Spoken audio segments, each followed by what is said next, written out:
Hello दोस्तों, AFM के module सी के टॉप 50 एमसीक्यू सेशन में आपका स्वागत है। मैं क्यों इसे टॉप 50 बोल रहा हूँ, इसके पीछे कारण यह है कि जो भी क्वेश्चन आपके साथ मैं प्रेजेंट करने वाला हूँ ये हर एक वो इंपॉर्टेंट टॉपिक से आपके सामने पूछे जा रहे हैं जो कि एग्जामिनेशन में आ चुके हैं। एग्जामिनेशन में दोस्तों एएफएम का एग्जामिनेशन का लास्ट 10 साल का पेपर हमने देखा है और उसके बेसिस पे मैं आपको बता रहा हूँ कि जो क्वेश्चन मैं आपके साथ शेयर करने वाला हूँ उसको ध्यान से खुद से ट्राई कीजिए, एक्सप्लेनेशन को सुनिए। आपको एक एक चीज़ आपको याद होना चाहिए, क्वेश्चन याद होना चाहिए। मैं ये कर रहा हूँ, इतना इंपॉर्टेंट है ये क्वेश्चन। 5 से 10 नंबर के क्वेश्चन इसमें से आएंगे, ये मैं गारंटी लेता हूँ, क्योंकि पिछले 10 साल के क्वेश्चन को पेपर को मैंने एनालाइज किया है, क्योंकि एएफएम में कोई सिलेबस चेंज हुआ नहीं ज़्यादातर। ठीक है, तो मैक्सिमम सिलेबस वही है जो हमारे पहले का सिलेबस था। विच one of the following approach is not use for calculating the cost of equity capital. यानी दोस्तों इनमें से कौन सा अप्रोच जो है cost of equity capital calculate करने के लिए यूज नहीं होता है, ध्यान दीजिएगा। ऑप्शन है नेट इनकम अप्रोच, बी है bond yield plus risk premium approach, C है डिविडेंड ग्रोथ मॉडल अप्रोच और डी है अर्निंग प्राइस रेशियो अप्रोच। तो इसका करेक्ट आंसर है option number A, that is net income approach.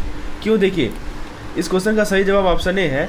जो हमारा नेट इनकम अप्रोच होता है वो नेट इनकम अप्रोच का यूज कैपिटल स्ट्रक्चर डिसीजन के लिए होता है। किसके लिए होता है दोस्तों इसका use? It is use for capital structure decision, right. तो कैपिटल स्ट्रक्चर के रिलेटेड डिसीजन के लिए हम लोग नेट इनकम अप्रोच का यूज़ करते हैं। और यहाँ पे जो है कॉस्ट ऑफ इक्विटी कैपिटल, तो कॉस्ट ऑफ इक्विटी कैपिटल के लिए हम लोग यूज़ नहीं करते हैं। ठीक है, जहाँ तक बात है bond yield plus risk premium approach की, तो ये कॉमन तरीका है और जिसमें हम बॉन्ड यील्ड को रिस्क प्रीमियम के साथ ऐड करके इक्विटी का कॉस्ट निकालते हैं। क्या करते हैं, नाम में लिखा हुआ है कि हम लोग क्या करते हैं, बॉन्ड यील्ड को किस में ऐड करते हैं, इसमें बॉन्ड यील्ड को रिस्क प्रीमियम के साथ। ठीक है, बॉन्ड यील्ड में हम लोग रिस्क प्रीमियम ऐड करते हैं और हम लोग कॉस्ट ऑफ इक्विटी निकालते हैं। डिविडेंड ग्रोथ मॉडल अप्रोच की बात करें तो यह भी वाइडली यूज मॉडल है। इसमें हम क्या करते हैं कि डिविडेंड का जो ग्रोथ रेट है, नाम में लिखा हुआ है, डिविडेंड के ग्रोथ रेट का यूज करके कॉस्ट ऑफ इक्विटी कैपिटल निकालते हैं। और अर्निंग प्राइस रेशियो अप्रोच में हम प्राइस और अर्निंग के रेशियो का यूज़ करते हैं। तो इसीलिए हमारा जो नेट इनकम अप्रोच है इसको हम लोग कॉस्ट ऑफ इक्विटी कैलकुलेट करने के लिए नहीं यूज होता है, रादर ये कैपिटल स्ट्रक्चर के लिए यूज होता है। चलिए, अब अगला सवाल है, इनमें से कौन सा यूज नहीं होता है कैपिटल स्ट्रक्चर डिसाइड करने के लिए? Net income approach, net operating income approach, traditional position और सीएपीएम। तो देखिए दोस्तों, कैपिटल स्ट्रक्चर के डिसीजन पे ये सवाल है, इसका सही जवाब है सीएपीएम यानी कैपिटल एसेट प्राइस मॉडलिंग। तो आप समझते हैं हर एक पॉइंट को। आपको पता ही होगा कि जो हमारा नेट इनकम अप्रोच है और नेट ऑपरेटिंग इनकम अप्रोच है, दोनों काम आते हैं कैपिटल स्ट्रक्चर के लिए, क्योंकि ये अप्रोच बताता है कि डेब्ट और इक्विटी का बैलेंस कैसे रखा। ऑब्वियसली कैपिटल स्ट्रक्चर इसी से डील करता है, क्या डेब्ट और इक्विटी का बैलेंस क्या है। जहाँ तक बात है ट्रेडिशनल पोजीशन की, तो वो भी एक पुराना मॉडल है जो कैपिटल स्ट्रक्चर को डिसाइड करने में मदद करता है। लेकिन जो हमारा सीएपीएम है यानी कैपिटल एसेट प्राइसिंग मॉडलिंग है, ये मेनली क्या करता है कि जो आपका रिस्क है और जो आपका रिटर्न है, रिस्क और रिटर्न के रिलेशनशिप को एक्सप्लेन करता है। कैपिटल स्ट्रक्चर को डिसाइड करने के लिए ये यूज नहीं होता है। तो ऑप्शन नंबर डी हमारा यहाँ पे क्या है, सही है, यानी कि सीएपीएम को हम लोग कैपिटल स्ट्रक्चर निकालने के लिए यूज नहीं करते। चलिए, अगला सवाल है, तो आपने एक चीज़ देखा कि कॉस्ट ऑफ इक्विटी कैलकुलेट करने के लिए कौन सा अप्रोच यूज होता है? Net income approach cost of equity के लिए नहीं होता है और कैपिटल स्ट्रक्चर के लिए सीएपीएम का यूज नहीं होता है। ठीक है, चलिए अगला सवाल है कि इनमें से कौन सा एक टैक्स शील्ड है? Interest on bond, interest on fix deposit, interest on inter corporate deposit, all of the above. क्या लगता है, बताइए। चलिए, तो देखिए, जब हम पहले समझते हैं इसका सही इसका आंसर क्या है। ये देखिए, जब हम इंटरेस्ट ऑन बॉन्ड देते हैं, मतलब बॉन्ड पे जब इंटरेस्ट देते हैं तो यह टैक्स डिडक्टेबल होता है। मैं यहाँ लिख देता हूँ। तो इंटरेस्ट ऑन बॉन्ड जो होता है ना, वो क्या होता है, टैक्स डिडक्टेबल होता है, राइट। ठीक है, तो टैक्स डिडक्टेबल होता है यानी कि आपको इस पर टैक्स का फ़ायदा मिलता है। मतलब टैक्स डिडक्टेबल होने का मतलब क्या हुआ कि टैक्स एडवांटेज आपको मिलता है इस पर, राइट। टैक्स डिडक्टेबल मतलब क्या हुआ कि आपको इसका टैक्स एडवांटेज मिलता है, राइट। तो इसी को बोलते हैं हम लोग क्या, this is called tax shield, this is what we call tax shield. ठीक है, जहाँ तक बात है इंटरेस्ट ऑन फिक्स डिपॉजिट, ठीक है, और interest on inter corporate deposit, तो ये इन सभी डिपॉजिट पर भी टैक्स शील्ड मिलता है। मतलब इन पेमेंट को अपनी टैक्सेबल इनकम से माइनस कर सकते हैं आप। टैक्स डिडक्शन मतलब यही नहीं हुआ कि आपका जो इनकम है उसमें से आप इतना टैक्स को माइनस कर सकते हैं, टैक्सेबल इनकम को। ठीक है, अपने टैक्सेबल, आपका जो टैक्सेबल इनकम है उसमें से ये माइनस कर सकते हैं, यानी ये है। तो आपने क्या देखा कि इसलिए जो सभी ऑप्शन है वो करेक्ट है, all of the above correct. चाहे बॉन्ड पे इंटरेस्ट आपको मिल रहा हो या आपको फिक्स डिपॉजिट या इंटर कॉर्पोरेट डिपॉजिट पे इंटरेस्ट मिल रहा हो, सब का सब एक टैक्स शील्ड की तरह काम करता है। अगला सवाल है, इनमें से कौन सा कथन सही है? चलिए समझते हैं। पहला कह रहा है कि retain earning of a firm have no cost while arriving at WACC। देखिए ये ऑप्शन गलत है, क्योंकि रिटेन अर्निंग का भी एक अपॉर्चुनिटी कॉस्ट होता है। Retain earning also has an opportunity cost, right. तो opportunity cost also is there present with retain earning. फिर अगला ऑप्शन कह रहा है कि flotation cost of capital reduces WACC। तो फ्लोटेशन कॉस्ट ऑफ कैपिटल भी गलत है, क्योंकि फ्लोटेशन कॉस्ट एक्चुअली क्या करता है, आपके WACC को बढ़ाता है, राइट। फिर कह रहा है कि normally the cost of equity capital is higher than the cost of डेब्ट, ठीक है। तो देखिए इसको हम लोग बाद में देखेंगे। फिर कह रहा है कि taxation is not consideration while deciding the capital structure. देखिए यह भी गलत है, क्योंकि टैक्सेशन बहुत बड़ा फैक्टर होता है जब कैपिटल स्ट्रक्चर को डिसाइड करते हैं। तो ऑप्शन नंबर सी हमारा सही है, क्योंकि कॉस्ट ऑफ इक्विटी कैपिटल जो होता है ना, जनरली डेब्ट से ज़्यादा होता है।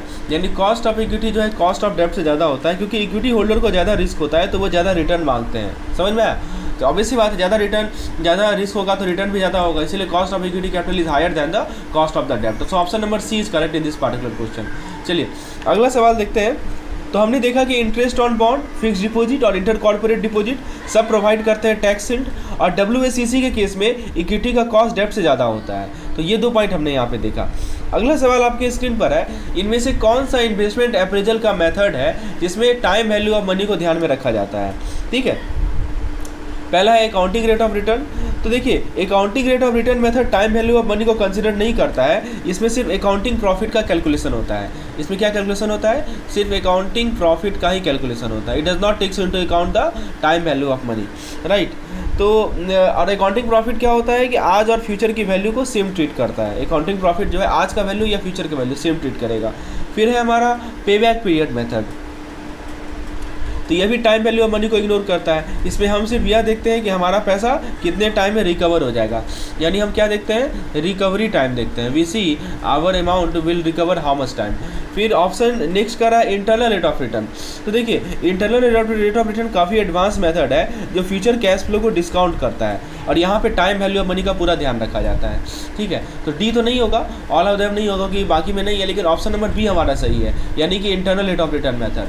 ठीक है, चलिए अगला सवाल है कि इनमें से कौन सा कथन गलत है रिगार्डिंग द इंफ्रास्ट्रक्चर प्रोजेक्ट। ठीक है, चलिए ऑप्शन देखते हैं। पहला ऑप्शन कह रहा है it is a long gestation period. क्या मतलब होता है? लॉन्ग जेस्टेशन पीरियड होता है इंफ्रास्ट्रक्चर प्रोजेक्ट का, मतलब प्रोजेक्ट को कंप्लीट होने में काफ़ी समय लगता है। बिल्कुल सही बात है। It reduces the risk for the lender as is fund get assured. तो देखिए ये ऑप्शन भी गलत है, क्योंकि इंफ्रास्ट्रक्चर प्रोजेक्ट में लैंडर के लिए रिस्क कम नहीं होता, क्योंकि प्रोजेक्ट को इम्प्लीमेंट होने में टाइम लगता है और अनसर्टेनिटीज़ भी होती है। तो ये जो कर रहा है रिड्यूसेस द रिस्क कम नहीं होता है कभी। फिर कह रहा है नॉर्मली द डेब्ट equity ratio is high for infrastructure project. देखिए डेब्ट इक्विटी रेशियो हाई होता है क्योंकि इन प्रोजेक्ट में ज़्यादातर पैसा डेब्ट से लिया जाता है, ज़्यादातर पैसा लोन लिया जाता है, that's why DER is high. और कह रहा है इम्प्लीमेंटेशन प्रोसेस यूजुअली लॉन्ग। बिल्कुल सही बात है, एक प्रोजेक्ट को शुरू से लेकर पूरा होने तक काफ़ी वक्त लगता है। तो हमने क्या देखा, ऑप्शन नंबर बी जो है वो गलत है यहाँ पे, क्योंकि रिस्क कम नहीं होता, रिस्क काफ़ी ज़्यादा होता है इसका। चलिए आगे बात करते हैं। इनमें से अगला सवाल है कि which of the following is not a source of fund for meeting the cost of purchase of fix asset by an enterprise. तो देखिए सवाल, तो हमने 2 पॉइंट अभी सीखा। पहला पॉइंट हमने ये देखा कि टाइम वैल्यू ऑफ मनी को सिर्फ इंटरनल रेट ऑफ रिटर्न में कंसीडर करते हैं। ठीक है, मतलब जो हमारा IRR मेथड है वही केवल टाइम वैल्यू को कंसीडर करता है।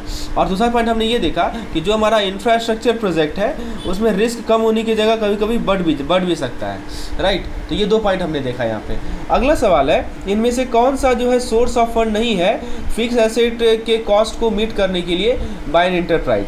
ठीक है, तो इसमें which of the following is not a source of fund to meet the cost of purchase of, मतलब कि कोई इंटरप्राइज है वो फिक्स एसेट परचेज कर रहा है, तो फिक्स एसेट को परचेज करने का जो कॉस्ट है उसका कौन सोर्स ऑफ फंड नहीं है, ये सवाल है। ठीक है, पहला ऑप्शन कर रहा है credit by supplier of asset. देखिए मतलब क्या हुआ समझिए कि कोई सप्लायर है वो क्या कर रहा है, वो आपको क्रेडिट पर एसेट देता है, क्रेडिट मतलब उधार में एसेट देता है, तो क्या ये सोर्स ऑफ फंड माना जाएगा? तो ऑब्वियसली माना जाएगा, ये this is also source of fund. फिर कर रहा है इंटरनल एक्रूवल। तो इंटरनल एक्रूवल क्या होता है कि इंटरप्राइज के खुद का कमाया हुआ पैसा होता है जो फिक्स एसेट खरीदने के लिए यूज हो सकते हैं। ठीक है, ठीक है।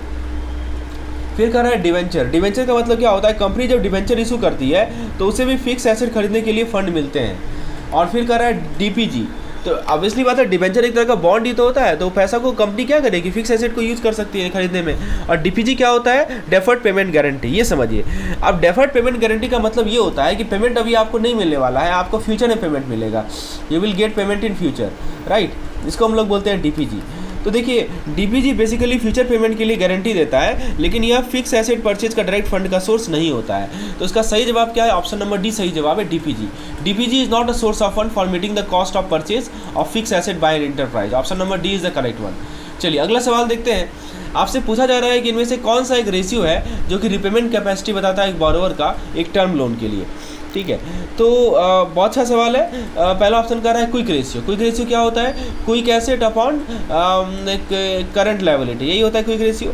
तो ऑब्वियसली बात है, क्विक रेशियो क्या मेजर करता है, लिक्विडिटी मेजर करता है, लेकिन यहाँ पे हम लोग बात कर रहे हैं रिपेमेंट कैपेसिटी की, तो ये तो नहीं होगा। फिर कर रहा है TOL अपॉन TNW, यानी total outside liability upon total intangible net worth. अब देखिए क्या मैंने बताया, total outside liability upon tangible net worth. अब ये रेशियो क्या बताता है समझिए, तो यह रेशियो बताता है कि कंपनी कितने लायबिलिटी के अगेंस्ट कितनी नेटवर्थ होल्ड करती है।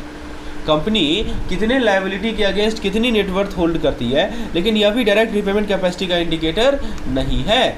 फिर कह रहा है DSCR। देखिए बिल्कुल सही बात है, DSCR इसका सही जवाब होगा।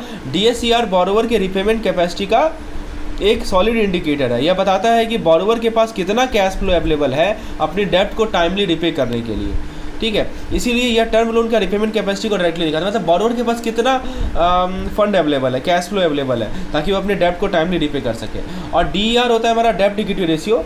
तो देखिए यह बताता है कि कंपनी का डेब्ट और इक्विटी का रेशियो क्या है, लेकिन रिपेमेंट की कैपेसिटी को एक्यूरेटली नहीं दिखाता। तो हमने क्या समझा कि डीपीजी डायरेक्टली फिक्स एसेट के लिए सोर्स ऑफ फंड नहीं होता है, इससे पहले क्वेश्चन में बताया था आपको। और दूसरा पॉइंट ये देखा कि DSCR वो रेशियो है जो कि एक बोरोवर की रिपेमेंट कैपेसिटी को एक्यूरेटली मेजर करता है। ये कंसेप्ट आपके एग्जाम के लिए काफ़ी इंपॉर्टेंट है, तो इन्हें अच्छे से रिवाइज कर लें। फ्रेंड्स, आपको यदि वीडियो पसंद आ रही है तो प्लीज़ एक लाइक जरूर करें। और दोस्तों आपके साथ मैं रिक्वेस्ट करूँगा कि यदि आपको इस प्रकार की कंटेंट की रिक्वायरमेंट है PDF फॉर्मेट में, तो हमारा कैप्सूल कोर्स है जिसमें सारा PDF अवेलेबल है। इसके लिए आप डिस्क्रिप्शन में जाइए, वहाँ पर मैंने लिंक डाल रखा है कैप्सूल कोर्स का, उस लिंक पर क्लिक करके आप डायरेक्टली रिडायरेक्ट हो जाएंगे हमारे ऐप पे, जिससे आप परचेज कर सकते हैं इस कोर्स को। अगला सवाल है, if the repayment period of an existing term loan is increase, what will be the impact on DSCR। बहुत अच्छा सवाल है। तो सवाल ये कर रहा है कि मान लीजिए कि हमारे कोई एग्जिस्टिंग टर्म लोन है, उसका रिपेमेंट पीरियड हम बढ़ा देते हैं, तो DSCR पे क्या फ़र्क पड़ेगा। तो सबसे पहले DSCR होता क्या है ये समझ लीजिए। DSCR होता है डेब्ट सर्विस कवरेज रेशियो। अभी मैंने बोला था ना कि रिपेमेंट कैपेसिटी को बोरोवर को इंडिकेट करने के लिए DSCR का यूज होता है। तो ये रेशियो क्या बताता है कि कंपनी के पास कितना पैसा अवेलेबल है कि अपने डेब्ट या लोन की रिपेमेंट के लिए, ठीक है। तो कंपनी के पास कितना पैसा अवेलेबल है, how much money is available to repay the loan and डेब्ट। तो जब हम लोन का रिपेमेंट पीरियड बढ़ा देते हैं, बेसिकली हो क्या रहा है ये समझिए कि हमने जो रिपेमेंट पीरियड है उसको बढ़ा दिया, राइट, यही हो रहा है ना।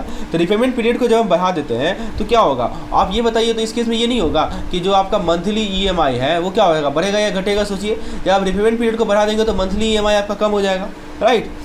तो इसका मतलब कि कंपनी को हर महीना लोन चुकाने के लिए ज़्यादा पैसा नहीं निकालना पड़ेगा, हर महीना लोन चुकाने के लिए कम पैसा निकालना पड़ेगा। तो जब मंथली EMI कम होता है तो DSCR क्या होता है, तो DSCR आपका बढ़ता है। DSCR बढ़ता है क्यों, क्योंकि आप रिपेमेंट के लिए ज़्यादा पैसा अवेलेबल हो गया है। समझ में आया, समझ रहे हैं, क्योंकि रिपेमेंट के लिए आप ज़्यादा पैसा, अभी मैंने क्या बोला, DSCR क्या बताता है कि रिपेमेंट के लिए हमारे पास कितना पैसा अवेलेबल है, राइट। रिपेमेंट के लिए आपके पास कितना पैसा अवेलेबल है। एक एग्जांपल लेके समझते हैं। जैसे कि मान लीजिए आपके लोन की EMI 50,000 रुपया है, आपके लोन की EMI है 50,000 रुपया एक महीने में, ठीक है, देनी थी। और आपका इनकम 1 लाख है, आपका इनकम कितना है, 1 लाख है। अब अगर रिपेमेंट पीरियड बढ़ा दिया जाए और EMI 50,000 की जगह 30,000 हो जाए, तो आपको सिर्फ 30,000 रिपे करना पड़ेगा, बाकी पैसा तो बचा होगा। इस वजह से क्या होगा कि आपको DSCR बढ़ जाएगा। क्योंकि DSCR क्यों बढ़ रहा है, क्योंकि आपको रिपेमेंट के लिए ज़्यादा पैसा अवेलेबल हो गया है। समझ में आया, तो इसका सही जवाब होगा it will increase, option number ए, ठीक है। तो हमने क्या देखा, इसका सिंपल मतलब है रिपेमेंट पीरियड बढ़ाओ, EMI कम हो जाती है और DSCR भी हमारा बढ़ जाता है।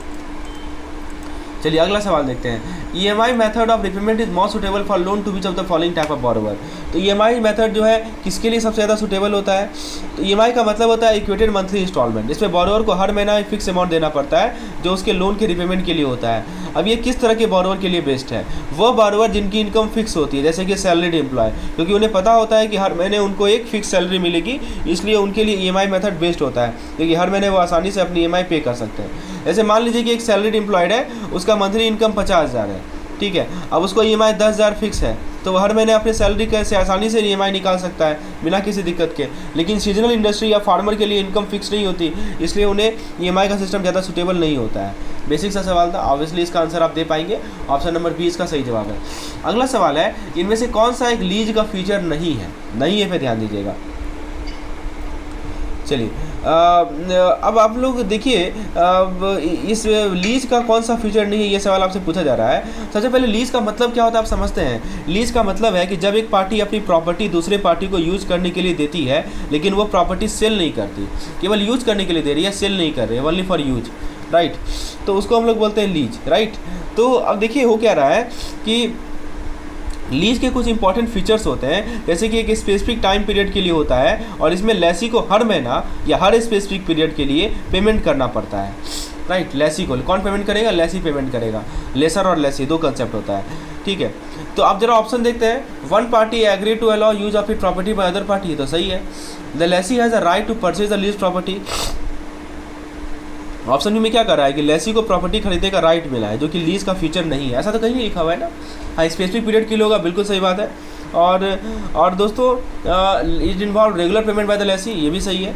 तो यहाँ पे देखिए लीज के केस में सिर्फ यूज का राइट होता है, ऑनरशिप का राइट नहीं होता है। मैं फिर से बोल रहा हूँ कि यूज का राइट होता है, लेसी को केवल यूज कर सकता है, ना कि उसे खरीद सकता है, ये ध्यान रखना है। जैसे मान लीजिए कि आप एक फ्लैट लीज पर ले रहे हैं 5 साल के लिए, तो आपको सिर्फ फ्लैट यूज करने का राइट मिला है, खरीदने का नहीं। हर महीना आपको फ्लैट के लिए रेंट देना होगा, लेकिन फ्लैट कभी आपका नहीं होगा, समझ में आया? तो लीज में ऑनरशिप का राइट नहीं होता है, सिर्फ यूज का राइट होता है। बहुत सा सिंपल सा चीज़ है। चलिए अब एक सवाल है कि which of the following is a distinguishing feature of wet lease. अब देखिए दो तरह का लीज होता है, आप जानते होंगे।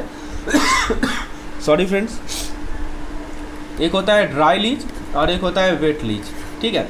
तो अब बताइए दोनों में क्या अंतर है? तो सबसे वेट लीज का मतलब होता है कि जो एसेट लीज पर दिया गया है उसको लेसर ही ऑपरेट करता है, लेसी नहीं ऑपरेट करता है। मैं फिर से रिपीट कर रहा हूँ, वेट लीज का मतलब क्या होता है कि जो एसेट लीज पर दिया गया है उसको कौन ऑपरेट करेगा? लेसर ऑपरेट करेगा, लेसी उसे ऑपरेट नहीं करेगा, राइट। यह ज़्यादातर केस में ट्रांसपोर्टेशन या एयरक्राफ्ट इंडस्ट्री में होता है। वेट लीज के केस में एसेट जैसे कि एक प्लेन, लेसर का क्रू, मेंटेनेंस और इंश्योरेंस के साथ लीज पर दिया जाता है। जैसे मान लीजिए एक एयरलाइन कंपनी दूसरी कंपनी को एक प्लेन लीज पर लेती है, दूसरी कंपनी से एक प्लेन लीज पर लेती है, तो वेट लीज के केस में प्लेन को लीज देने वाली कंपनी को पायलट और स्टाफ उस प्लेन को ऑपरेट करेंगे, समझ रहे हैं? तो जो लीज दे रही है कंपनी, उसके पायलट होंगे, उसके स्टाफ होंगे जो कि इस प्लेन को ऑपरेट करेंगे। एयरलाइन कंपनी सिर्फ प्लेन यूज करेगी। तो वेट लीज का अब देखिए ऑप्शन को देखते हैं। The lease asset is operated by the lessor, हाँ ये तो बिल्कुल सही बात है, ये तो मैं बोल रहा हूँ। The lease asset is transfer to the lessee at the end of the lease period, नहीं।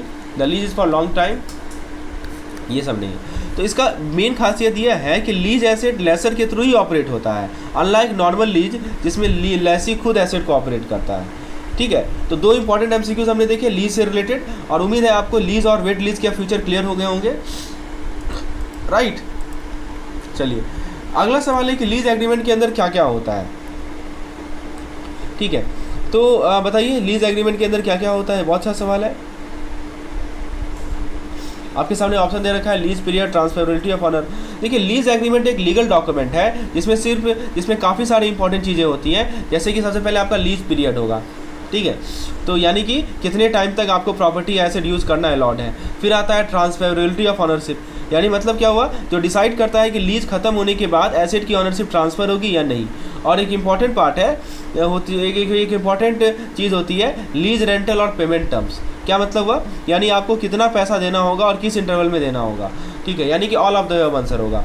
मान लेते हैं आप एक कार लीज पर ले रहे हैं, तो एग्रीमेंट में लिखा होगा कि आपको कितने साल के लिए कार मिलेगी, यानी लीज पीरियड। क्या कार आपको ऑनरशिप के लिए ट्रांसफ़र की जा सकती है या नहीं।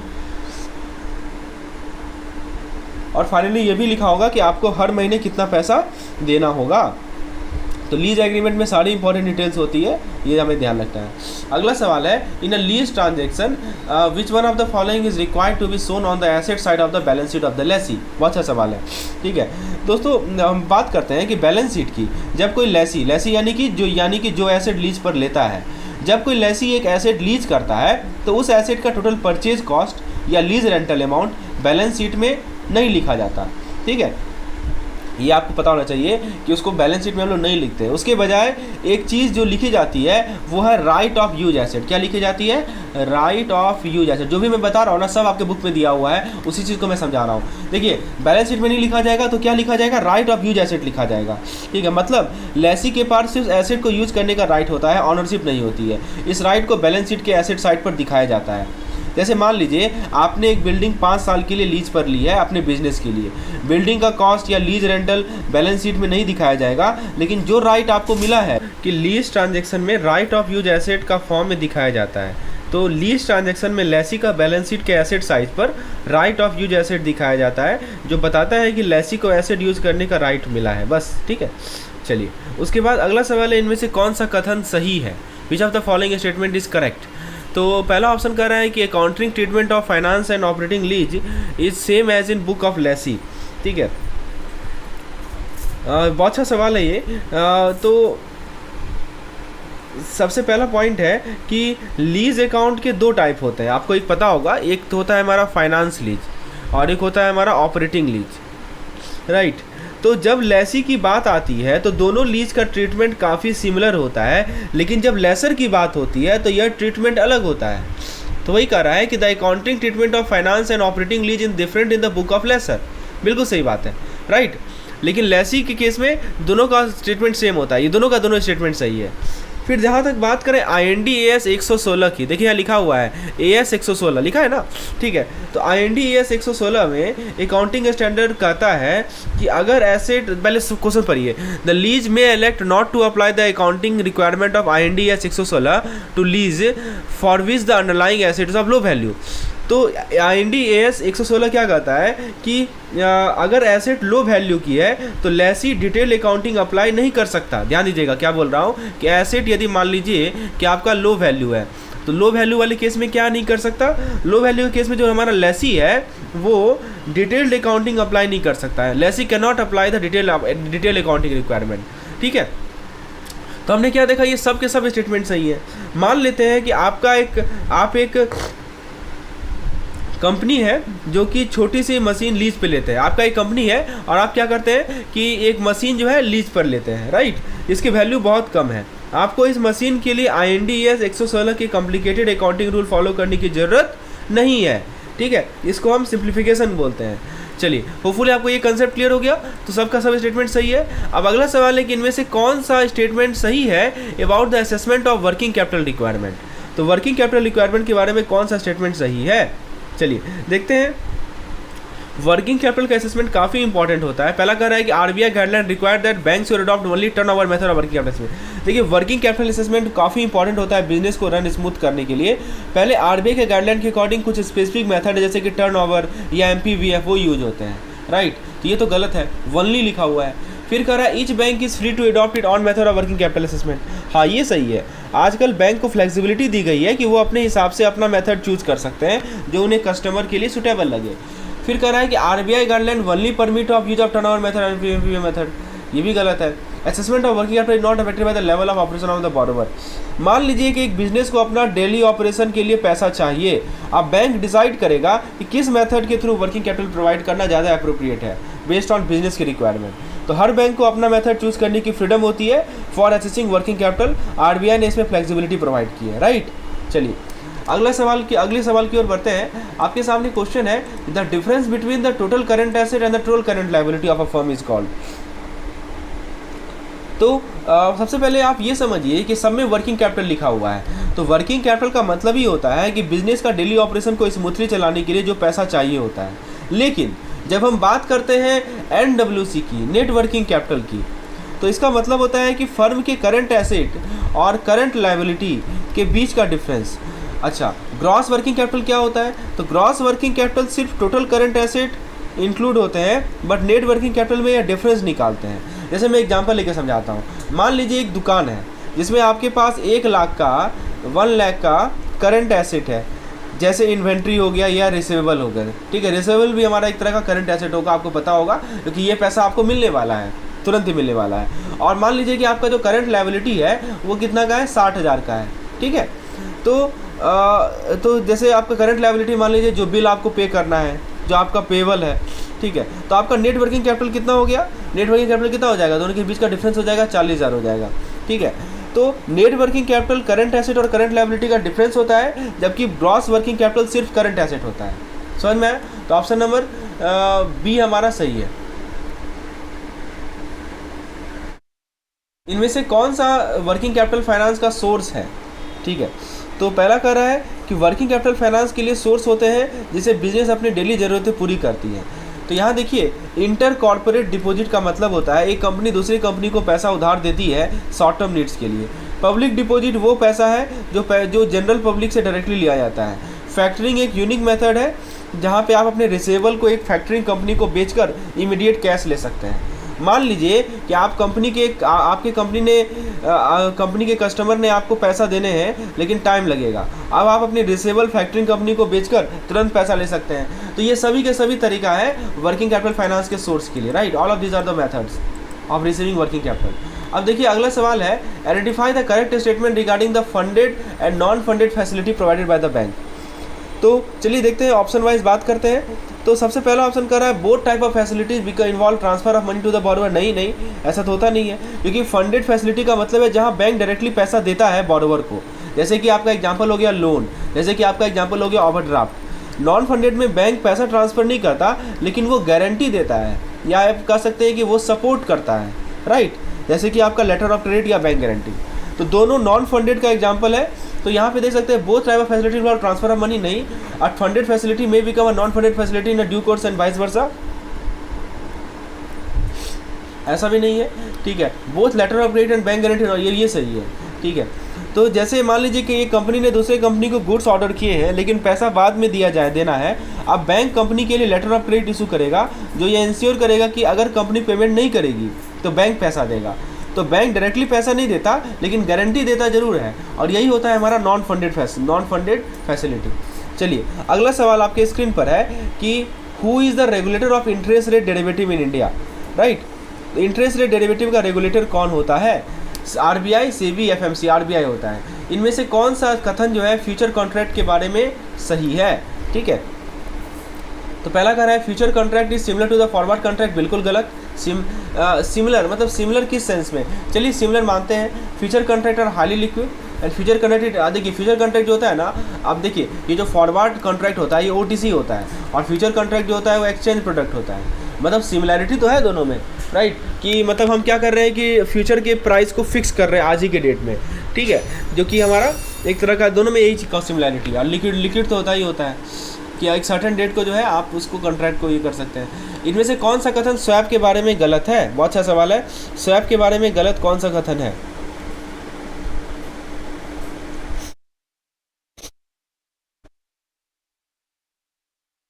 एक बार मैं आपको फ्यूचर कॉन्ट्रैक्ट और फॉरवर्ड कॉन्ट्रैक्ट के बाद थोड़ा फिर से समझा देता हूँ। देखिए दोनों में आप फ्यूचर में कोई एसेट बाय या सेल करने का कॉन्ट्रैक्ट होता है, लेकिन मेजर डिफरेंस यह है कि फ्यूचर कॉन्ट्रैक्ट एक्सचेंज रेट पर ट्रेडेड होता है, जैसे कि एनएससी या बीएसई। फॉरवर्ड कॉन्ट्रैक्ट प्राइवेट होती हैं, जैसे ओटीसी पे, जबकि फ्यूचर कॉन्ट्रैक्ट काफ़ी लिक्विड होते हैं, क्योंकि इनको ईजिली आप बाई सेल कर सकते हैं, ठीक है। चलिए अब एक सवाल और देखते हैं। आपसे पूछा जा रहा है स्वैप के बारे में कौन सा कथन गलत है? ध्यान दीजिएगा, नॉट करेक्ट लिखा हुआ है, नॉट करेक्ट, ठीक है। तो देखिए दोस्तों समझते हैं, स्वैप एक फाइनेंशियल एग्रीमेंट होता है जिसमें दो पार्टीज़ अपने कैश फ्लो या लायबिलिटीज़ को एक्सचेंज करती है, ठीक है। दो पार्टीज़ है, ये अपने कैश फ्लो को एक्सचेंज करती है। यह कस्टम टेलर्ड होते हैं, यानी ओटीसी होते हैं, ओवर द काउंटर होते हैं, और मतलब कि इन्हें एक्सचेंज पर ट्रेड नहीं किया जाता। बहुत सारी कंपनी इन्हें एसेट लायबिलिटी मैनेजमेंट के लिए यूज़ करती है। ऑप्शन ए कह रहा है कि the custom tailored bilateral agreement, बिल्कुल सही। It is a OTC product, बिल्कुल सही। Use of the product not allowed in India, ये गलत है, क्योंकि स्वैप का यूज इंडिया में अलाउड है। मान लो एक कंपनी है, उसको फिक्स इंटरेस्ट रेट पे करना है, लेकिन वो फ्लोटिंग रेट को प्रेफर करती है, राइट। तो स्वैप एग्रीमेंट करके अपने कैश फ्लो को मैनेज कर सकती है, यही होता है स्वैप। इनमें से कौन सा कथन जो है सीडीएस के बारे में गलत है? सीडीएस क्या होता है? क्रेडिट डिफॉल्ट स्वैप, ठीक है। तो क्रेडिट डिफॉल्ट स्वैप एक फाइनेंशियल कॉन्ट्रैक्ट है जो कि एक पार्टी को दूसरी पार्टी के डिफॉल्ट से प्रोटेक्शन देता है, इसमें बायर रिस्क सेलर को प्रीमियम पे करता है, यानी जो बायर है वो क्या करेगा कि जो रिस्क सेलर होगा इसको क्या पे करेगा, इसको प्रीमियम पे करेगा। बायर रिस्क सेलर को क्या पे करेगा, प्रीमियम पे करेगा, राइट है कि बायर रिस्क प्रीमियम को क्या करेगा। तो ये ध्यान रखना है हमें कि स्टेटमेंट यहाँ पे देखिए, सीडीएस एक फाइनेंशियल कॉन्ट्रैक्ट होता है जो कि एक पार्टी को दूसरी पार्टी के डिफॉल्ट से प्रोटेक्शन देता है। इसमें बायर रिस्क सेलर को प्रीमियम पे करता है। लेकिन आप जरा ऑप्शन देखिए, it is a bilateral contract, हाँ it provide protection against credit default, ये भी सही है। Under this product the risk seller pay a premium to the buyer, देखिए उल्टा कह रहा है, बायर पे करता है, ठीक है, ये गलत है, ये भी गलत है, बायलैटरल कॉन्ट्रैक्ट नहीं होता है, ठीक है, फाइनेंशियल कॉन्ट्रैक्ट है। और फिर मतलब कि सी भी सही नहीं है। जैसे मान लीजिए किसी कंपनी को के बॉन्ड में इन्वेस्ट किया है और आपको लगता है कि कंपनी डिफ़ॉल्ट कर सकती है, तो आप एक सीडीएस बाय कर सकते हैं जो कि आपको डिफ़ॉल्ट होने पर कॉम्पेंसेशन पे करेगा, राइट। चलिए अगला सवाल की ओर आगे बढ़ते हैं। नेक्स्ट क्वेश्चन है आपके स्क्रीन पर, कैश बजट मेथड को कहाँ यूज़ किया जाता है, किस इंटरप्राइज में। तो कैश बजट मेथड उन बिजनेस इंटरप्राइज के लिए बेस्ट है जो सीजनल ऑपरेशन करते हैं। इस मेथड से कंपनी अपने कैश इनफ्लो और कैश आउटफ्लो को प्लान कर सकती है, स्पेशली जब उनके बिजनेस सीजनली फ्लक्चुएट करता है। यह उन्हें बेटर कंट्रोल और प्लानिंग करने में मदद करता है। जैसे मान लीजिए कि कंपनी है जो फेस्टिव सीजन में ज़्यादा प्रोडक्ट सेल करती है, तो वो कैश बजट को यूज़ करेगी ताकि वो समझ सके कि उनका इन्वेंट्री कब ज़्यादा खरीदनी है और कब कैश रिजर्व मेंटेन करना है, ठीक है। तो सही जवाब होगा सीजनल ऑपरेशन। अभी हम लोग शुरुआत करते हैं अपने पहले क्वेश्चन के साथ। पहला क्वेश्चन है कि which of the following statement about CSR is not correct. इस तरह का सवाल पूछा जाता है। CSR क्या होता है, कॉर्पोरेट सोशल रिस्पॉन्सिबिलिटी, ठीक है। ऑप्शन ए कह रहा है कि companies act 2013 specify the company which are required to spend money on CSR। तो यह स्टेटमेंट, इसका मतलब है कि कंपनीज एक्ट 2013 ने क्लियरली डिफाइन कर दिया है कि कौन सी कंपनी CSR एक्टिविटीज़ पे पैसा खर्च करेगी। यह स्टेटमेंट बिल्कुल सही है क्योंकि लॉ के थ्रू यह डिफाइन किया गया है कि किन कंपनी को CSR के बजट एलोकेट करना पड़ेगा। ऑप्शन बी कह रहा है कि CSR spend is totally voluntary and there is no legal requirement to spend money on it. यह स्टेटमेंट गलत है। CSR स्पेंडिंग अब वॉलंटरी नहीं रहा बल्कि काफ़ी कंपनीज़ के लिए कंपलसरी है। कंपनीज़ को अपने एवरेज नेट प्रॉफिट का 2% CSR एक्टिविटीज़ में लगाना पड़ता है।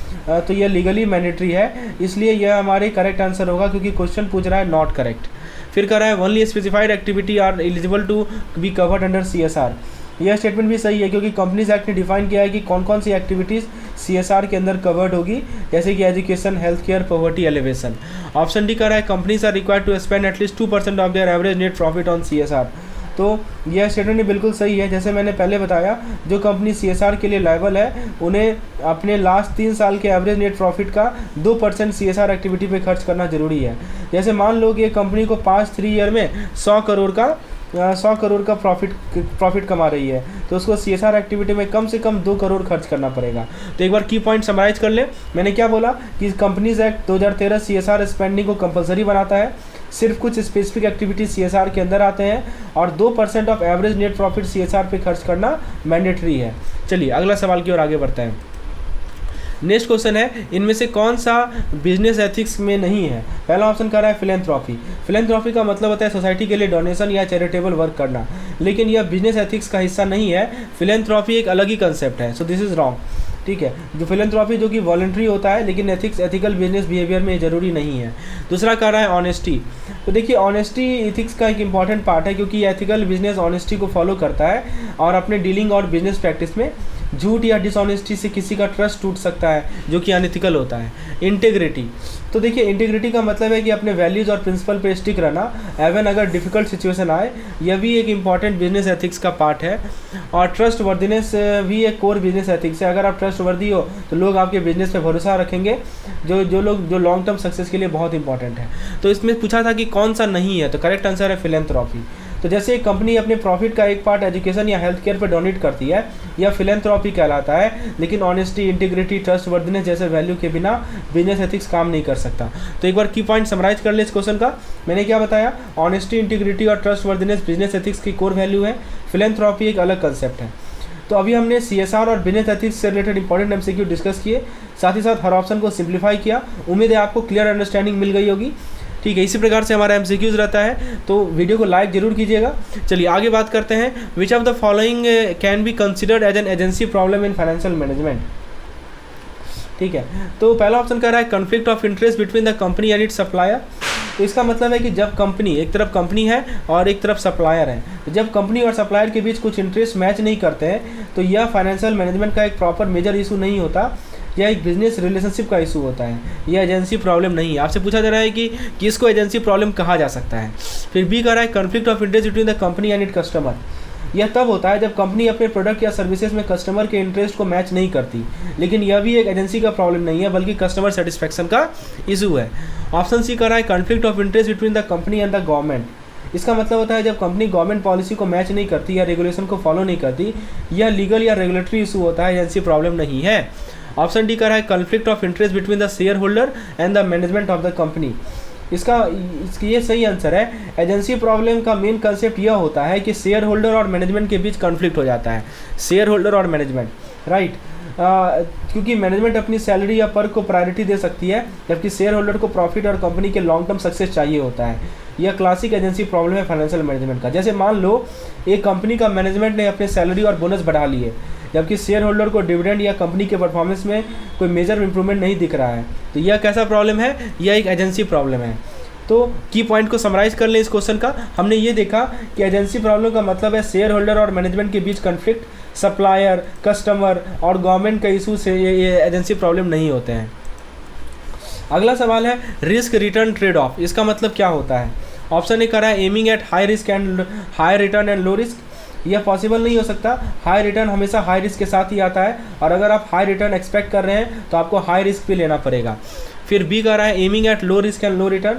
ये ऑप्शन तो जनरली सही है, लेकिन ट्रेड ऑफ को फुल एक्सप्लेन नहीं करता। लो रिस्क के साथ लो रिटर्न मिलना नॉर्मल है, लेकिन यह बैलेंस का बेस्ट एग्जाम्पल नहीं है। Striking a balance between risk and return, यह करेक्ट आंसर है। रिस्क रिटर्न ट्रेड ऑफ का मतलब होता है कि आपको रिस्क और रिटर्न के बीच एक बैलेंस बनाना पड़ता है।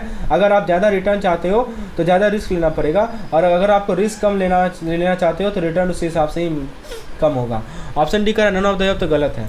तो हमने क्या देखा, जैसे कि आप स्टॉक मार्केट में इन्वेस्ट करते हैं तो आपको हाई रिटर्न के लिए हाई वोलेटिलिटी या फ्लक्चुएशन फेस करनी पड़ती है, लेकिन अगर आप फिक्स डिपॉजिट जैसे सिप इन्वेस्टमेंट चूज करते हैं तो रिस्क कम होता है। तो रिस्क रिटर्न ट्रेड ऑफ का मतलब है कि रिस्क और रिटर्न के बीच का एक balance. Sorry friends, capital structure का मतलब क्या होता है, तो बताइए कैपिटल स्ट्रक्चर का मतलब क्या होता है। Proportion of fix and current asset नहीं, प्रोपोर्शन ऑफ डेब्ट एंड कैपिटल, ये सही जवाब है। डेब्ट और कैपिटल के प्रोपोर्शन को हम लोग कैपिटल स्ट्रक्चर बोलते हैं। फ्रेंड्स, अगला सवाल है अकाउंटिंग रेशियो कैसे हेल्प करेगा inter firm comparison, intra firm comparison, comparison with industry norm, all of the सही आंसर है। अगला सवाल है डीएससीआर रेशियो, बहुत इंपॉर्टेंट कंसेप्ट है। डीएससीआर रेशियो को कहाँ यूज करते हैं। पहला कह रहा है judging the margin of safety available before there is a default in repaying the loan, यह करेक्ट आंसर है। डीएससीआर का फुल फॉर्म आपको बता दूं मैं, तो इसका फुल फॉर्म होता है डेब्ट सर्विस कवरेज रेशियो, डेब्ट सर्विस कवरेज रेशियो, ठीक है। तो देखिए डीएससीआर यह रेशियो बताता है कि एक फर्म के पास कितनी मार्जिन है लोन की रिपेमेंट करने से पहले डिफ़ॉल्ट होने से रिस्क तक। अगर डीएससीआर ज़्यादा है तो फर्म के पास ज़्यादा सेफ्टी मार्जिन है।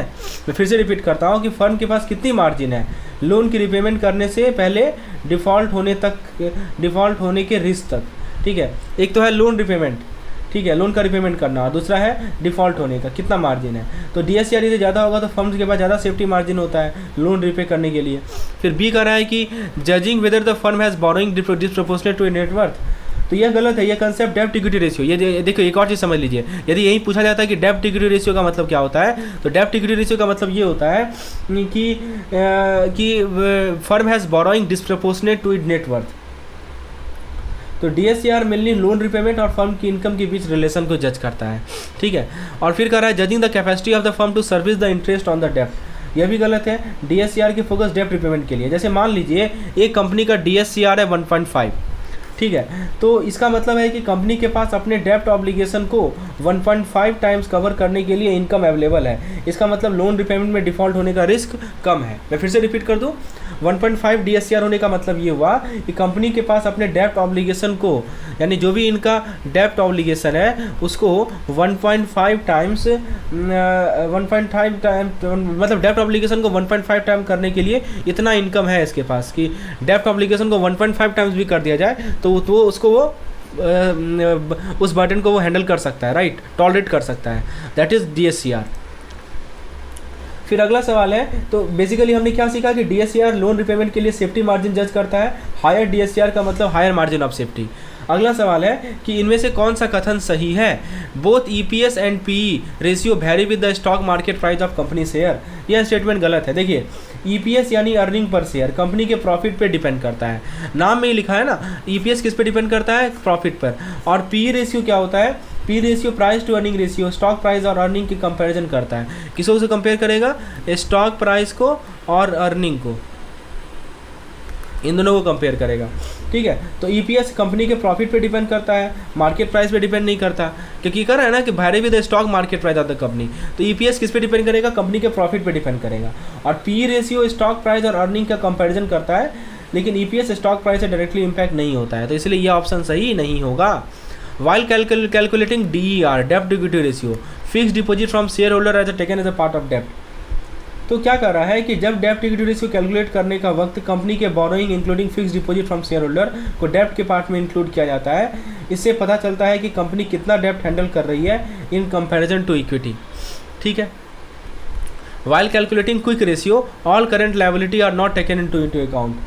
तो देखिए यह स्टेटमेंट गलत है। क्विक रेशियो कैलकुलेट करते वक्त सब करंट लायबिलिटी को कंसीडर किया जाता है जो कंपनी के शॉर्ट टर्म ऑब्लिगेशन को रिफ्लेक्ट करता है। क्विक रेशियो आप जानते हैं ना, देखिए एक होता है करंट रेशियो जो कि current asset upon current liability होता है, और एक होता है क्विक रेशियो जो कि quick asset upon current liability होता है। क्विक एसेट और करंट एसेट में क्या अंतर है, क्योंकि करंट एसेट में से जो कुछ ऐसे एसेट होते हैं जिसको हम लोग तुरंत कैश में कन्वर्ट नहीं कर सकते। ठीक है, जैसे कि आपका हो गया एग्जाम्पल के तौर पर स्टॉक्स हो गए वगैरह। ठीक है, तो जिसको हम लोग तुरंत का तुरंत जो है करंट एसेट में कन्वर्ट नहीं कर सकते, उसको माइनस करके हमारा क्विक एसेट आता है। तो क्विक एसेट में सारा करंट लायबिलिटी को लिया जाता है, बिल्कुल सही बात है। फिर कह रहा है कि ऑप्शन नंबर डी कह रहा है कि debtor turnover ratio is higher if the company sell more goods on credit basis than cash basis. क्या कह रहा है, यह गलत है। देखिए डेटर टर्नओवर रेशियो हाई तब होता है जब कंपनी अपने रिसीवेबल्स को, अब मैं बोल रहा हूँ रिसीवेबल्स का मतलब क्या हुआ, रिसीवेबल्स का मतलब कि जो कंपनी ने उधार दे रखा है और जिसको कंपनी को मिलेगा बाद में, उसको बोलते हैं रिसीवेबल। जब भी कंपनी अपने रिसीवेबल को एफिशिएंटली कलेक्ट करती है, मतलब जो पैसा है उसको कलेक्ट करना, तो DTR हमारा क्या होगा, हाई होगा। राइट, अगर ज़्यादा क्रेडिट पर गुड्स बेची जाती है तो डेटर टर्नओवर रेशियो कम होगा। ऑब्वियस सी बात है, आप जितना ज़्यादा क्रेडिट पे गुड्स बेचिएगा तो उतना DTR आपका कम होगा, और यदि आप उसको रिकवर कर लेते हैं, जो पैसा आपका रिसीवेबल उसको रिकवर करते हैं, DTR आपका हाई होगा, क्योंकि रिसीवेबल का कलेक्शन स्लोअर होगा। ठीक है, तो देखिए सिंपल सी बात है, यहाँ क्या कर रहा है, कंपनी यदि ज़्यादा गुड्स क्रेडिट बेसिस पर बेचती है, ठीक है, तो उसका जो डेटर टर्नओवर रेशियो होता है वो क्या हो जाएगा, कम हो जाएगा। क्यों कम होगा, क्योंकि अब देखिए ज़्यादा उधार पे बेच रही है तो रिसीवेबल का टाइम बढ़ जाएगा रिसीवेबल को कलेक्ट करने का, और जैसे ही रिसीवेबल का टाइम कलेक्ट करने का टाइम बढ़ेगा तो हमारा डेटर टर्नओवर रेशियो कम हो जाएगा। राइट, तो ये क्वेश्चन इसमें सब का सब रेशियो है, PE रेशियो, EPS रेशियो। तो हमने क्या देखा, कौन सा सही है इसमें। ठीक है, तो हमने इसमें देखा कि ऑप्शन सही है ऑप्शन नंबर बी। तो जैसे कंपनी शेयर होल्डर से फिक्स डिपॉजिट ले रही है, ठीक है, ये कोई कंपनी है और ये कोई शेयर होल्डर है, इससे ये क्या ले रही है, FD ले रही है।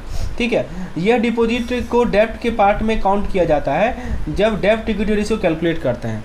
तो जब DER कैलकुलेट करेंगे ना, डेब्ट टू इक्विटी रेशियो, तो ये FD जो इससे ली है वो हमारा डेब्ट का पार्ट होगा। ठीक है, तो डेटर टर्नओवर रेशियो कम होगा, ये ध्यान रखना है। राइट, तो ताकि कंपनी को लीवरेज का एक्यूरेट पिक्चर मिल सके। तो हमने क्या देखा, डेब्ट टू इक्विटी रेशियो, जिसको हम लोग DET बोलते हैं, DER बोलते हैं। डेब्ट इक्विटी रेशियो में फिक्स डिपॉजिट को डेब्ट का पार्ट माना जाता है। EPS मार्केट प्राइस से वेरी नहीं करता, लेकिन PE रेशियो मार्केट प्राइस और अर्निंग के रिलेशनशिप को दिखाता है। ठीक है, तो हमने देखा DSCR रेशियो और डेब्ट इक्विटी रेशियो जैसे इंपॉर्टेंट टॉपिक्स को हमने यहाँ पे इस क्वेश्चन के माध्यम से डिस्कस किया। फ्रेंड्स, आपके लिए कैप्सूल कोर्स रेडीमेड तैयार है। इन सभी क्वेश्चन को आपको यदि PDF फॉर्मेट में चाहिए तो कैप्सूल कोर्स के अंदर अवेलेबल है। उसके अलावा दोस्तों आपको हर एक वो कंटेंट मिलेंगे हमारे कैप्सूल कोर्स में जो कि इफेक्टिवली रिवीजन के लिए बहुत जरूरी है। विशेष जानकारी के लिए व्हाट्सएप कर सकते हैं इस नंबर पर। क्वेश्चन नंबर 4 है आपके सामने, बहुत अच्छा सवाल है। इनमें से कौन सा कथन सही है। पहला ऑप्शन कह रहा है कि हाई डेब्ट to equity ratio increases the profit margin of a company. अभी मैंने आपको बताया डेब्ट और इक्विटी का जो रेशियो होता है वो यदि ज़्यादा होगा तो क्या होगा। ठीक है, तो कह रहा है कि हायर डेब्ट इक्विटी रेशियो होगा तो प्रॉफिट मार्जिन बढ़ता है, यह गलत है। देखिए आपका यदि DE रेशियो, डेब्ट इक्विटी रेशियो हायर है, इसका मतलब हुआ कि कंपनी के ऊपर ज़्यादा लोन है, मतलब डेब्ट ज़्यादा है, यही ना मतलब हुआ।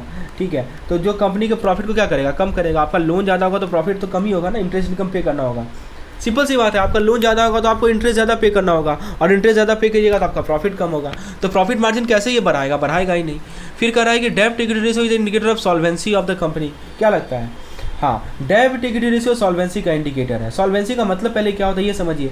सॉल्वेंसी का मतलब कि कंपनी अपने लॉन्ग टर्म डेब्ट को पे करने की कैपेसिटी कितनी है, कंपनी अपने लॉन्ग टर्म डेब्ट को पे करने की कितनी कैपेसिटी है, समझ रहे हैं, राइट। तो उसको बोलते हैं सॉल्वेंसी रेशियो। अब ऑब्वियस सी बात है, यदि हमारा DER ज़्यादा है, डेब्ट इक्विटी रेशियो ज़्यादा है, तो कंपनी ज़्यादा डेब्ट ले रही है जो कि रिस्की हो सकता है, ठीक है। तो ये बताएगा ना कि सॉल्वेंसी कितना है। फिर कह रहा है कि हाई करंट रेशियो, ये सही है, high current ratio is always an indicator of efficient management. अब देखिए करंट रेशियो हाई है, करंट रेशियो होता क्या है, current asset upon current liability. मतलब मान लीजिए कि एक यूनिट करंट लायबिलिटी है, तो उस केस में आपका मान लीजिए करंट एसेट 2 यूनिट हो गया, ठीक है। तो ये ना होता है हमारा करंट लायबिलिटी हायर होने का मतलब, करंट रेशियो हायर होने का मतलब, ठीक है। तो 1 यूनिट करंट एसेट के लिए आपके पास 2 यूनिट, 1 यूनिट करंट लायबिलिटी के लिए आपके पास 2 यूनिट करंट एसेट है, ठीक है। तो ये तो गलत वाली बात है, ये इनएफिशिएंसी को दिखाता है, ठीक है। मतलब ये हुआ कि कंपनी के पास, आप देखिए शॉर्ट टर्म ऑब्लिगेशन मीट करने के लिए ज़्यादा रिसोर्सेज है। मतलब करंट लायबिलिटी क्या होता है, करंट लायबिलिटी बैंक के लिए करंट लायबिलिटी का एग्जाम्पल बताइए। बैंक के लिए करंट लायबिलिटी का बेस्ट एग्जांपल है ऑब्लिगेशन, बैंक ऑब्लिगेशन, जैसे बैंक का जो FD है, RD है वगैरह, ठीक है। तो 1 यूनिट करंट लायबिलिटी को मीट करने के लिए इसके पास 2 यूनिट है लोन का। ये तो गलत है, ये तो पैसा को सही तरीके से इस्तेमाल नहीं कर रही है, राइट। समझ रहे हैं बात को। तो अगर रेशियो ज़्यादा होता है तो कंपनी ज़्यादा, तो इसका मतलब सिंपल सा समझिए कि, लेकिन ये हमेशा एफिशिएंट मैनेजमेंट का इंडिकेटर नहीं होता, कि कभी कभी हाई रेशियो इनएफिशिएंट, तो मतलब बराबर होना चाहिए। फिर कह रहा है कि depreciation is not an expense and should be excluded bye calculating profitability ratio. तो डेप्रिसिएशन एक तरह का एक्सपेंस है, पहली बात तो ये समझिए, और जो फिक्स एसेट की कॉस्ट को डिस्ट्रीब्यूट करता है ओवर इट यूजफुल लाइफ, यह प्रॉफिटेबिलिटी रेशियो कैलकुलेट करते वक्त इंक्लूड होता है। तो ये स्टेटमेंट गलत है। जब भी आप प्रॉफिटेबिलिटी रेशियो निकालेंगे ना तो डेप्रिसिएशन का यूज करना पड़ेगा। तो कौन सा सही है इसमें, ऑप्शन नंबर बी हमारा सही है। जैसे कि ये अगर एक कंपनी के पास 1 करोड़ की इक्विटी और 50 लाख का लोन है, तो DER कितना हो जाएगा, 0.5 होगा। नहीं, 1 करोड़ का इक्विटी और 50 लाख का लोन, तो 50 बटे 1 करोड़, तो 0.5 नहीं हो जाएगा DER, ठीक है। तो मतलब कंपनी के पास ज़्यादा इक्विटी है compare to loan, which is a good sign for solvency. चलिए ये बातें समझ में आई आपको। तो फ्रेंड्स नेक्स्ट क्वेश्चन है, इनमें से कौन सा स्टेटमेंट सही है फिक्स एसेट रेशियो के बारे में। पहला ऑप्शन कह रहा है it is ratio of fix asset and net worth. यह कह रहा है कि फिक्स एसेट और नेटवर्थ का रेशियो होता है, ये गलत है, क्योंकि fix asset ratio fix asset को लॉन्ग टर्म फंड के साथ कंपेयर करता है। फिक्स एसेट को किससे कंपेयर करेगा, लॉन्ग टर्म फंड के साथ कंपेयर करेगा, राइट, ना कि नेटवर्थ के साथ। Please remember it, fix asset ratio compare the fix asset with the long term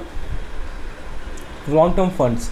option B का है it is ratio of fix asset and long term funds. बिल्कुल सही बात है, ठीक है, कि फिक्स एसेट का लॉन्ग टर्म फंड से फाइनेंस किया गया है। देखिए अगर रेशियो 1 है, ठीक है, या 1 से ज़्यादा है, तो कंपनी अपने फिक्स एसेट को लॉन्ग टर्म फंड से अच्छे से फाइनेंस कर रही है, राइट। तो ये हमें यही बताता है। फिर कह रहा है कि ऑप्शन सी कह रहा है कि ratio less than 1 indicate that short term resource have been diverted for the creation of fix asset. तो यदि हमारा लेस देन 1 है, इसका मतलब होता है कि कुछ फिक्स एसेट को शॉर्ट टर्म फंड से फाइनेंस किया जा रहा है, पर इसका पूरा स्टेटमेंट गलत है, क्योंकि इसका फोकस ही हमेशा नहीं होता, राइट।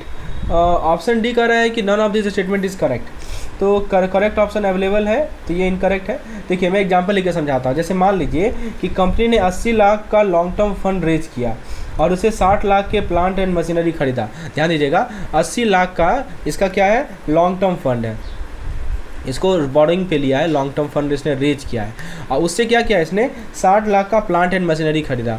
तो ये एसेट हो गया इसके लिए, ठीक है, और ये बोरोइंग है तो ये लायबिलिटी है, ठीक है। तो अब ये रेशियो हमारा फिक्स एसेट का, और ये कैसा एसेट है, फिक्स एसेट है। तो ये जो फिक्स एसेट है और उसको किससे कंपेयर किया जा रहा है, यहाँ पे फिक्स एसेट को कंपेयर किया जा रहा है लॉन्ग टर्म फंड से। तो यहाँ लॉन्ग टर्म फंड है 60/80, ये लगभग कितना हो जाएगा, 0.75 हो जाएगा, क्योंकि 1 से कम है। तो 0.75 बताता है कि fix asset primarily long term fund से फाइनेंस किए गए हैं, लेकिन कुछ फंड अभी भी स्पेयर है, हमारे पास कुछ फंड अभी भी क्या है, स्पेयर है। मतलब यहाँ क्या कर रहा है कि ratio of less than 1 indicate that short term resource have been diverted for creation of fix, नहीं ये गलत है, ठीक है। तो यहाँ पे की पॉइंट्स को समराइज़ कर लें। अभी जो हमने 3 पॉइंट समझे। पहले मैंने क्या बताया कि जो डेब्ट टू इक्विटी रेशियो होता है वो सॉल्वेंसी का इंडिकेटर होता है, इसको सॉल्वेंसी रेशियो भी बोलते हैं, राइट। तो ये बात ध्यान रखना है। उसके बाद हमें क्या देखा कि जो फिक्स एसेट रेशियो होता है, फिक्स एसेट रेशियो, ये इससे पता चलता है कि कंपनी अपने फिक्स एसेट को कितने अच्छे से फाइनेंस कर रही है यूजिंग लॉन्ग टर्म फंड। और हाई रेशियो कभी कभी ज़्यादा डेप्ट या एफिशिएंट रिसोर्स मैनेजमेंट को इंडिकेट कर सकते हैं। तो हर रेशियो का एनालाइज करना बहुत ज़रूरी है, राइट। चलिए आगे बढ़ते हैं हम लोग अगले सवाल की ओर। अगले सवाल आपके स्क्रीन पर है, amount of 40,000 for 3 year fetches a simple interest of 11%, the total interest at the end of 3 year each. ठीक है, तो देखिए क्या कह रहा है कि ये अमाउंट है 3 साल के लिए, सिंपल इंटरेस्ट 11% है। तो 3 साल के बाद सिंपल इंटरेस्ट क्या होगा?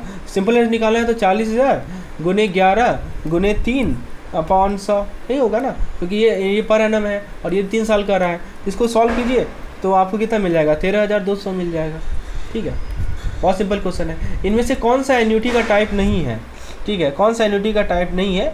तो पहला कर रहा है स्पेशल एन्युटी, यह गलत ऑप्शन है क्योंकि ये स्पेशल एन्युटी कोई स्पेसिफिक एन्युटी नहीं होता। दूसरा कर रहा है एन्युटी ड्यू, बिल्कुल सही बात है। देखिए ये करेक्ट ऑप्शन है। एन्युटी ड्यू वो होता है जिसमें पेमेंट पीरियड के स्टार्टिंग में होता है। ठीक है, एन्युटी ड्यू का मतलब क्या होता है? जिसमें पेमेंट जो है पीरियड के स्टार्टिंग में, ये पीरियड है और यहाँ से स्टार्ट हो रहा है तो यहीं पे पेमेंट हो जाएगा। तो पेमेंट पीरियड के स्टार्टिंग में होता है, राइट। जैसे मान लीजिए कि रेंट है, तो रेंट जो आप एडवांस में पे करते हैं तो वो क्या कहलाता है? एन्युटी ड्यू कहलाता है। ठीक है, स्टार्टिंग पीरियड में आप पे कर रहे हैं।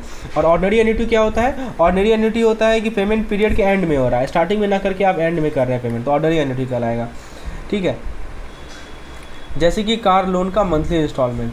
ठीक है, तो जैसे एन्युटी ड्यू का एग्जांपल है, आपने घर किराए पे दिया है और टेनेंट हर महीना के स्टार्टिंग में रेंट दे रहा है, तो ये एन्युटी ड्यू का एग्जांपल है। और अगर आप ईएमआई कार लोन पे कर रहे हैं तो eight the end of month ये ऑर्डिनरी एन्युटी है।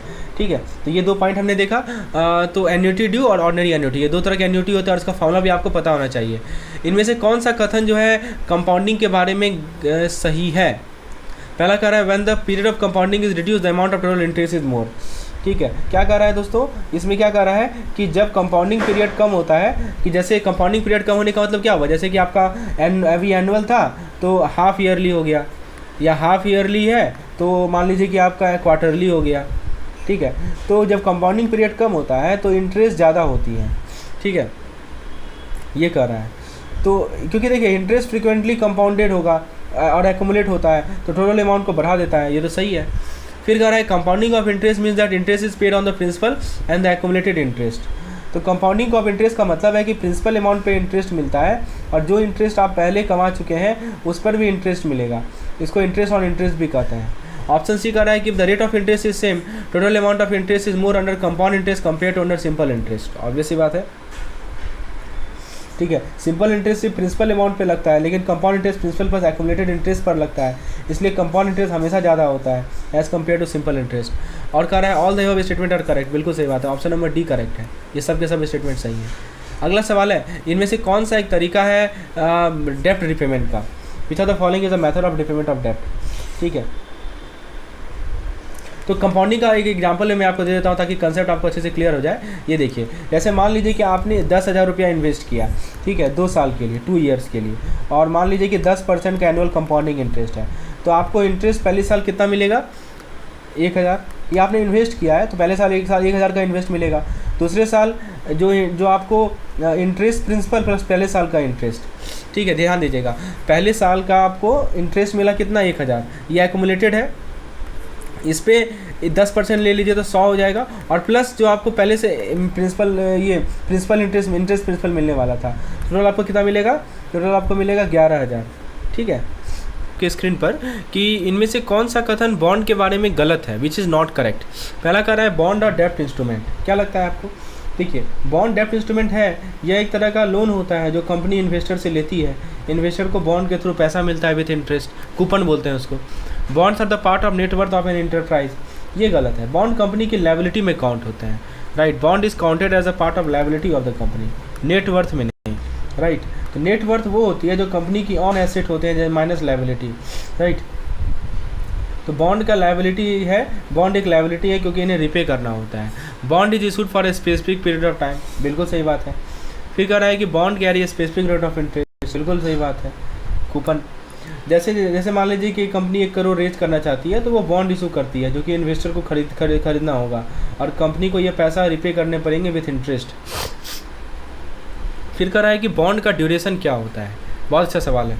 और इस पर न्यूमेरिकल भी आता है। ऑप्शन नहीं कर रहा है कि ऑप्शन नहीं कर रहा है the holding period for which interest rate disappear, interest rate disappear.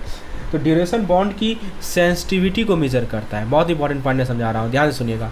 Sensitivity को मेजर करता है with respect to interest rate change. तो ड्यूरेशन वो पीरियड है जहाँ interest rate change, interest rate risk neutral होता है, राइट। यानी अगर आप बॉन्ड को उतने टाइम तक होल्ड करते हैं तो आपका रिस्क कम होता है।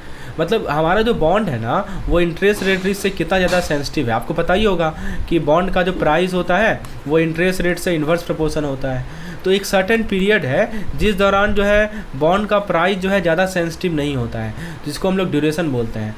लेकिन यदि ड्यूरेशन के पीरियड के बाद होगा, मतलब न्यूट्रल रहेगा बॉन्ड का प्राइस, वो कहलाता है कि मतलब रिस्क नहीं होगा, रिस्क जो है डिसअपियर होता है। ये सही बात है, ठीक है। मतलब ड्यूरेशन वो टाइम तक होता है जहाँ तक इंटरेस्ट रेट रिस्क का इफेक्ट जो है हमारे बॉन्ड के प्राइस पर ज़्यादा नहीं होगा।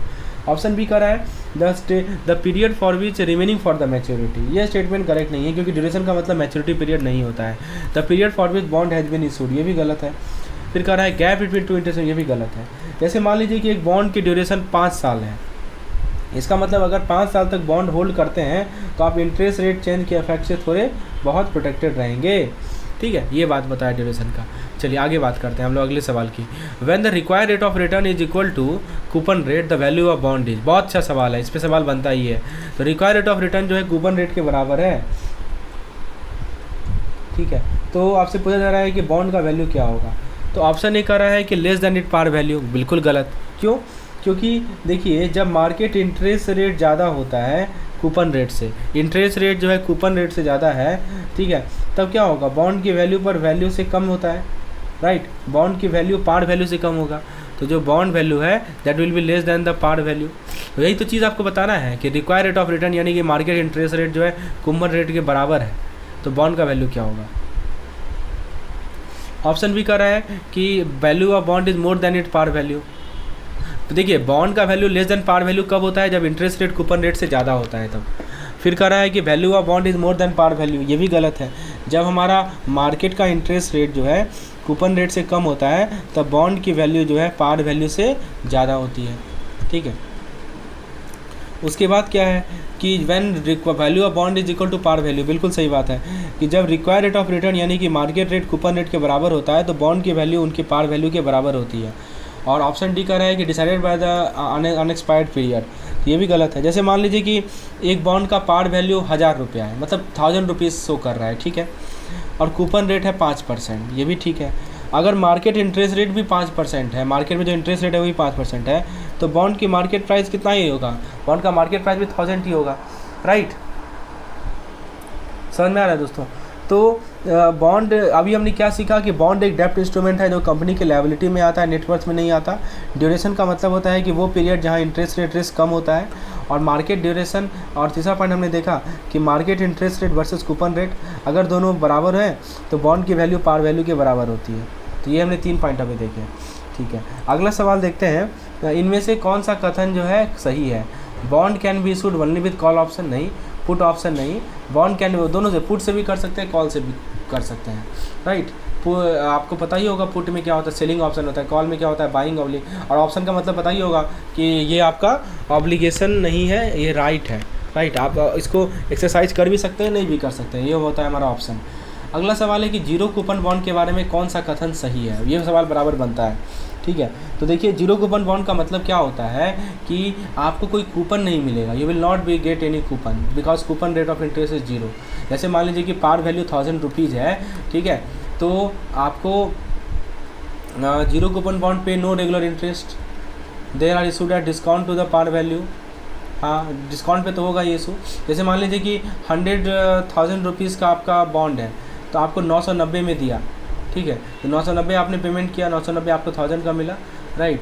The bond holder receive the full principal amount of the redemption date, और ये सब का सब चाहिए ना। आपको कोई कूपन नहीं मिलेगा, नो रेगुलर इंटरेस्ट, जो फुल प्रिंसिपल अमाउंट है वो आपको वापस मिल जाएगा रिडेम्पशन डेट पे। देखिए अगला सवाल है कि जब exchange of currency takes place on the next working day, it is known as, ठीक है। तो बहुत अच्छा सवाल है। देखिए एक होता है हमारा, 2 चीज़ यहाँ समझना जरूरी है, एक होता है हमारा सेटलमेंट डेट और एक होता है हमारा डील डेट, जिस दिन हमने डील किया। तो मान लीजिए कि डील आज हमने किया, आज मान लीजिए कि 22 तारीख है, ठीक है, 22 अक्टूबर है, आज हमने डील किया, और जो एक्सचेंज सेटलमेंट यानी कि सेटलमेंट जो हो रहा है वो 23 को हो रहा है, इसको क्या बोलेंगे, इसको टॉम बोला जाएगा। क्या बोला जाएगा, टॉम बोला जाएगा। समझ में आया, ठीक है। उसके बाद दोस्तों नेक्स्ट सवाल है कि when the exchange rate of currency takes place on the second working day after ध्यान दीजिएगा, वर्किंग डे बहुत इंपॉर्टेंट है। वर्किंग डे बार बार लिखा गया है कि यदि मान लीजिए कि कल संडे आ जाए तो कल तो डील होगा नहीं, कल तो सेटलमेंट होगा नहीं, तो अगले दिन होगा, ठीक है, तो वही टॉमी कहलाएगा। तो कह रहा है कि जैसे मान लीजिए कि आज 22 अक्टूबर है और 22 अक्टूबर को हमारा डीलिंग हुआ, और जो करेंसी एक्सचेंज है यानी जो सेटलमेंट हो रहा है वो सेकंड वर्किंग डे यानी 24 अक्टूबर को हो रहा है, यही ना होगा, और ये दोनों का दोनों वर्किंग डे है, तो इसको हम लोग क्या बोलते हैं, स्पॉट रेट बोलते हैं। और उसके बाद का दिन होगा तो उसको फॉरवर्ड रेट बोलेंगे। आज का आज ही होता है तो उसको रेडी रेट बोलते हैं या कैश रेट बोलते हैं। ये सब आपको पता होना चाहिए। चलिए अगला सवाल देखते हैं, इनमें से कौन सा कथन जो है फॉरवर्ड रेट के बारे में सही है। Which are the following is true about forward rate. बहुत अच्छा सवाल है। In the case of direct rate the forward rate is more than spot rate, the base currency is at premium. तो डायरेक्ट रेट का मतलब समझते हैं आप। डायरेक्ट रेट का मतलब क्या होता है कि जब आप अपने फॉरेन करेंसी को होम कंट्री के करेंसी के टर्म में एक्सप्रेस करें, जैसे मान लीजिए कि आप लिखते हैं $1 बराबर 100 रुपीज़, तो आप क्या कर रहे हैं कि $1 यानी आपका 1 यूनिट ऑफ फॉरेन करेंसी जो है होम करेंसी यानी डोमेस्टिक करेंसी के टर्म में एक्सप्रेस है, इसको बोलते हैं आप लोग डायरेक्ट रेट। इनडायरेक्ट रेट क्या होगा, जैसे आप लिखेंगे $1 बराबर $0.01, $1 बराबर इतना डॉलर, तो ये हमारा इनडायरेक्ट रेट होगा। तो कह रहा है कि ये जो डायरेक्ट रेट है और उस केस में जो फॉरवर्ड रेट है वो स्पॉट रेट से ज़्यादा है, तो करेंसी को हम लोग प्रीमियम पे बोलेंगे। क्या लगता है, ये सही है। डायरेक्ट रेट हो और फॉरवर्ड रेट जो है स्पॉट रेट से कम हो तो बेस करेंसी डिस्काउंट पे है, और फॉरवर्ड प्रीमियम या डिस्काउंट को बेसिस पॉइंट में एक्सप्रेस करेंगे, उसको फॉरवर्ड पॉइंट बोलते हैं। ये भी सही है, ये सब के सब स्टेटमेंट सही है, ठीक है। इनमें से कौन सा फॉरवर्ड पॉइंट डिटरमाइन करता है, बताइए। फॉरवर्ड पॉइंट कैसे डिटरमाइन किया जाता है, तो देखिए सब पे डिपेंड करता है, चाहे आप सप्लाई डिमांड हो करेंसी का, मार्केट व्यू हो, इंटरेस्ट रेट